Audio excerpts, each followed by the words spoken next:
Hi, this is Dawn Esparza with GelMoment, and today I'm going to demonstrate how to do a French manicure. There are 3 polishes that come with the French Manicure Collection. The first one is Meet Me at the Chapel, which is white. There's also Champagne Toast, which is a super sheer pink that serves as the neutral. And then Clearly Frisky, which is a clear top coat. So the first thing that you want to do is to make sure that you've clipped your nails, that you filed them to the shape that you want. Then you push your cuticles back gently and trim them if necessary. And then you need to use a buffer. You can either use the Purify before or after buffing. The Purify helps get rid of any oils and grime that might be embedded in your nail. And then you'll buff the surface very lightly. And then the last step is that you will cleanse.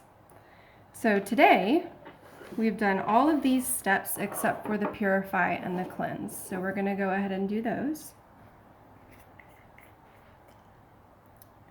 The Purify, you just want to brush over the nail and kind of swipe it along the tip of the nail. Getting rid of the oils will help the polish adhere to your nail bed better so that your manicure will be longer lasting. For my nails, it also helps stop the oils from causing the polish to recede, specifically at the tips, but there are some people who have oily nails and you can see the polish recede away from all of the edges and then also bubble. So the Purify helps just give an extra step of cleansing. So then you want to just let that dry.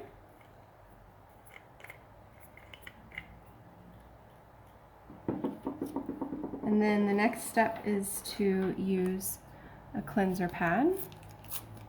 You just open it up. And you'll just rub all over the nail bed and kind of get under the nail. It's really important to let the cleanser dry completely before you start painting. Otherwise your polish can start bubbling and receding. I had to learn that the hard way.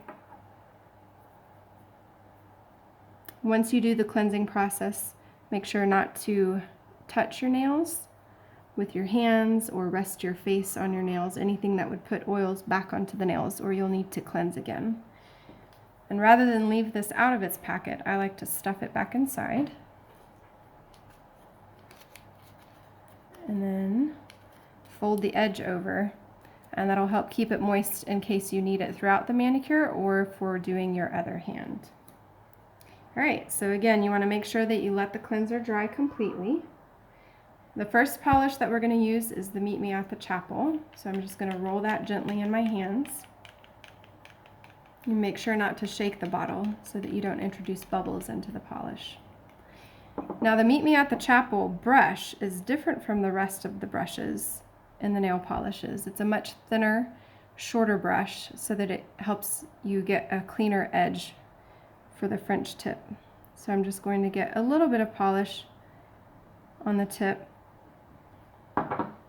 And then what I like to do is, instead of starting over here at one edge and trying to swipe all the way across, I actually like to start in the middle and then I gently swoop it down.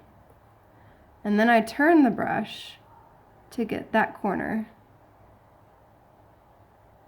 You don't need to worry about getting polish on your skin because you can clean that up before you cure.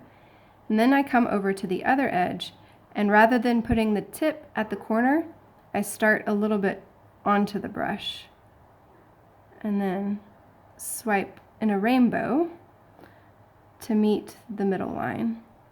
And then from there you can just use the very, very edge of the brush to clean up the line however you'd like.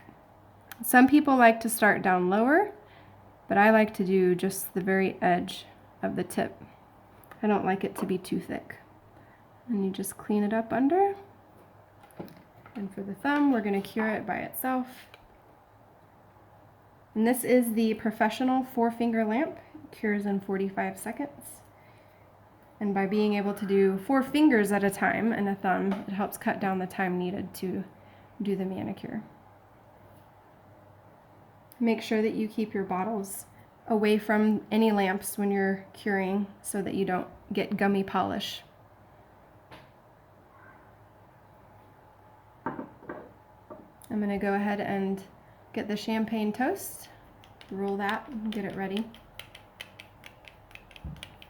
Now the champagne toast, you can do 1 coat, or you can do 2 coats, or you could even use the Clearly Frisky if you want to keep the white tip a stark white.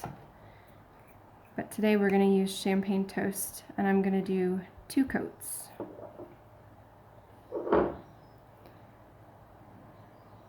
Now remember, you want to put the brush not all the way at the cuticle because you don't want to flood the cuticle, and then you use the brush to push towards it, and that way you can control where the polish goes. The same thing for the edges. You can use the brush to push polish to the edge without touching your skin with the brush. That just helps leave a tiny, tiny little gap that you can't see so that the polish doesn't cure to your skin. If it does that, then your manicure may not last as long. And then for the edge, even on a short nail, you can cap it. I just gently pull back the skin, and then you just swipe or touch along the edge of the nail, the cut edge, with your brush. And then we're going to cure that first coat of champagne toast.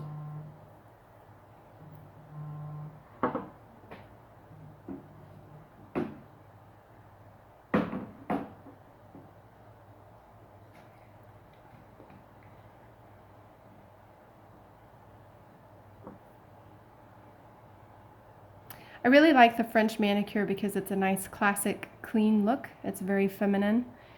Anybody can wear it to anywhere for any occasion at any time. I also really like that you have the champagne toast and the Clearly Frisky in the set because those are really good to use on their own when you need a super neutral nail, whether it's just your taste, that's what you like, or if it's because of your occupation requiring you to have neutral nails. So there's our thumbnail. And now we're going to work on the other 4 nails. You'll notice that this thumbnail had a pretty thin tip on it, but this is so that you can see it doesn't matter how short your nails are, you can still do a French manicure and it can still look very nice. So these nails are a bit longer, so let me grab my Meet Me at the Chapel. Again, you just want to make sure that your brush isn't completely loaded. Otherwise, it'll be hard to make sure that your line isn't too thick. So I start in the middle of the brush, in the middle of the nail, and then I swipe over to the corner. One thing that I've noticed helps a lot is I usually touch my fingers together, if you'll see over here, because to do a super sharp, clean line, if you just try to freehand it with your hand floating, then it's a lot harder to control any minor, shaking of your muscles, or if you've had too much caffeine and you have the jitters or whatever. But you can use a pinky against your hand to steady the hand as you paint. So after we've done that swipe, I start at the other corner towards the middle of the brush and touch it, and then sweep in the same arc to make the lines meet. And then you just use the edge of the brush to push the polish into a clean line.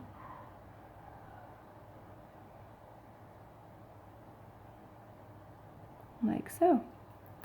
And then again, you just want to make sure that you cap just by tapping along the edge of the nail. Make sure that you clean up anything that's gotten on the skin.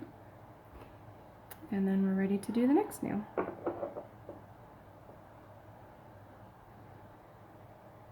Middle to middle,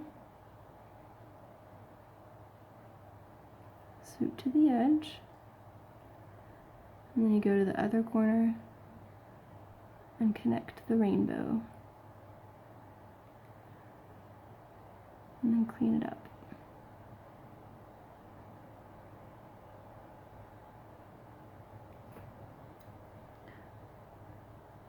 And make sure that you cap the edge. Now, if you've never done a French manicure on yourself, You need to give yourself some grace, especially if you're not one that does nail art very often. It does take practice, but once you get the hang of it, it doesn't take very long to do.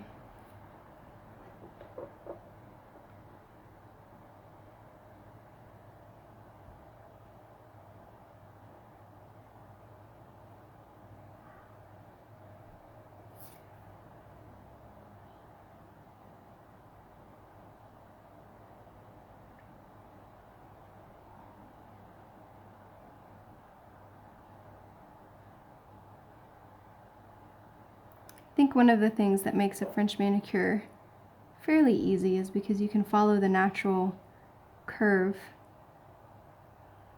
of where the tip of your nail meets the nail bed. It's kind of like coloring within the lines. There we go. Cap the edge.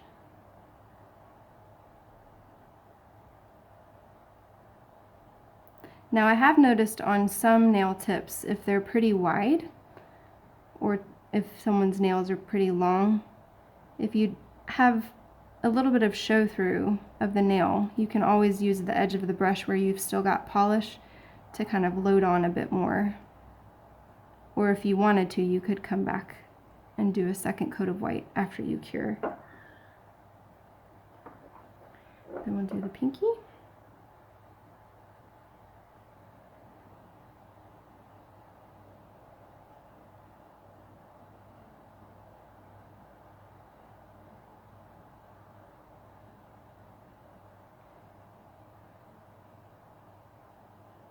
Don't forget the tip about using your finger against your hand to help steady. And we'll cap it a little bit.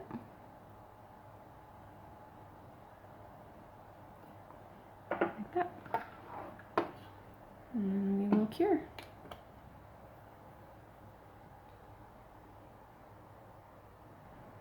Alright, we are all done curing the white tips.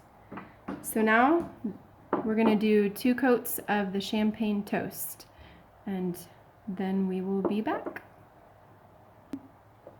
Alright, we are just finishing up our second coat of champagne toast, and then we will cure and be done. Make sure you cap that nail.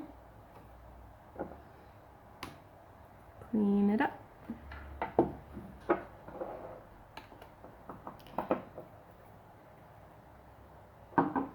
You'll remember that the third polish that comes with the French manicure set is Clearly Frisky.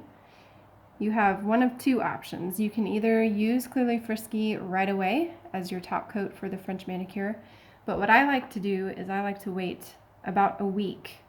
When I start feeling the edges of my French manicure starting to get a little bit rough, or maybe I can feel little catches that are tempting to start picking at, then I will go ahead and cleanse my nails and then put a coat of Clearly Frisky on them.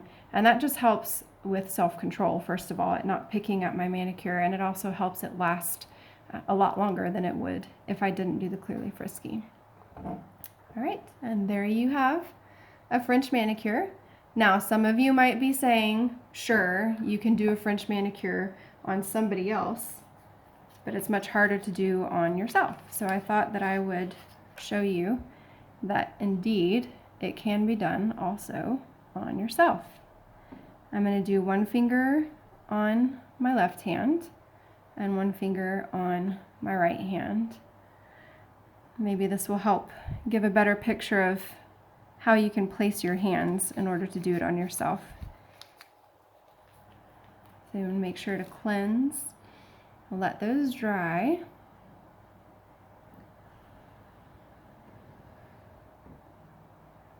All right, get my Meet Me at the Chapel.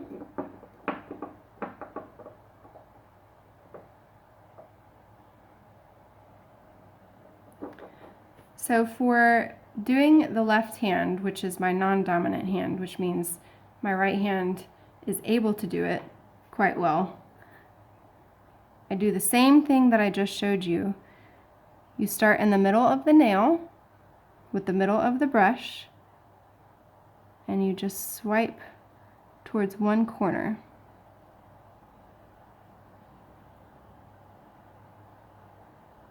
Like so. And then I'll put the middle of the brush on the other corner and then just swipe towards the middle in the same arc. And I'll make sure to cap it. And there you have it. Now I had my hand on the table while doing my left hand, and if you just use the table to pull the skin, then that helps you not touch any polish to your skin. And then you can roll your finger the other way and use the table to push your skin away. And then when you want to cap, you just push your finger upward and then the table pulls your skin back away so that you can cap more easily. Now to do your dominant hand, it's always trickier because it just feels flat out awkward. You can do the same thing. You can use the table to push and pull your skin the way that you need to, or you can flip your hand this way.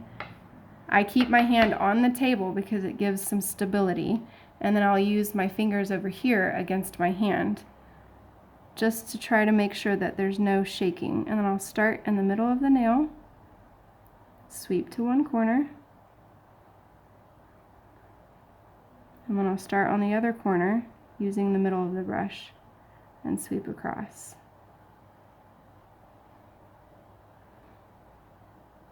This one I am going to put down and use the table just to get in the corner a little bit better. It does get awkward. You can see how you just move your hand and always remember to stabilize on something.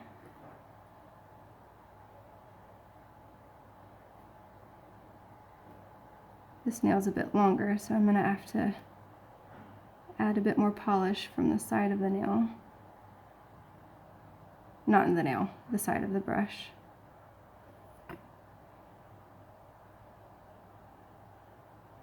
It just takes practice to be able to do your dominant hand, unless you happen to be ambidextrous, which would be really nice. And then you would clean it up, and then you would cure it, and then put your coats of champagne toast on those nails. Thanks for watching today.